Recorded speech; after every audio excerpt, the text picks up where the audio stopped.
through CLG, and a couple of you were asking about like why I think I'd be good at it and that kind of stuff. And I've got a lot of things that I think would make me a good coach, and I think I'd actually be a really, really good coach. Usually, like I said, instead of like giving you guys bullshit answers, I'll just be straightforward. The first thing was teaching. I've taught high school. I've coached high school volleyball. I've coached college volleyball. So I've experienced coaching people between the ages of like 15 and 23, which is going to be 99% of your league players outside of Lemon Nation, I think, and St. Vicious. So in terms of age, I've got that covered. I know what it's like to coach people who are quote-unquote uncoachable, and how to coach people who have a hard time getting things to work. So I'm used to that. In terms of League of Legends, game knowledge, solo queue doesn't mean jack shit. However, being master and being challenger at least shows that I can get to that point and figure it out. So that my game, it's just another way to show that you have a little bit of game knowledge. That's one way you can show it.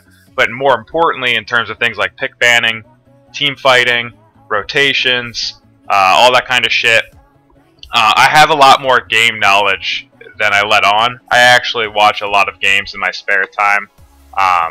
It's something that I've wanted to do for a while. I just never had an opportunity to. So I would say my game knowledge is actually a lot higher than I let on. Which sounds kind of silly, but like I said, I'm just giving you guys honest, no bullshit answers. What else? What other concerns were there? Oh, that I've never coached an NACS team or an LCS team. That is very true, and that is a legitimate concern. Part of me didn't want to necessarily apply for the coaching job because I feel like they are looking for someone who's tried and tested, and I think that while that has its benefits, that's exactly, well, the opposite of what they need. I think they need a tough love coach who's extremely active, and I know how to do that. I know how to be friendly and have a good team environment, and I know how to sit people down and tell them things that they don't want to hear, to be straightforward. And that's something that I'm extremely good at, both through teaching and coaching. I have quite a lot of experience with doing that. In terms of college degree stuff, age, I'm 1 year younger than what they're looking for, so I don't think that's that big of a deal. I think it's just a maturity standpoint they're looking for. Oh, and the big thing is that Skara and previous coaches,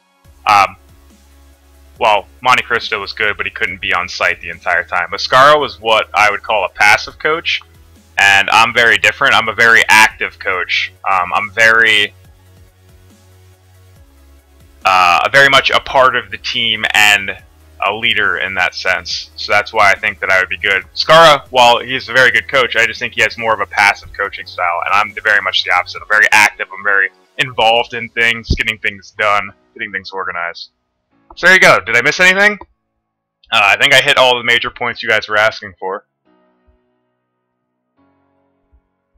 And like I said, I'm not trying to demean anybody or anything like that. I think that I would be extremely good for the job, and it's something that I've been keeping my eye on. I've actually applied to coaching jobs in the past too. I just don't try and say anything because I'm not flashy most of the time. Alright, now I can queue back up. So there you go, there's your answer.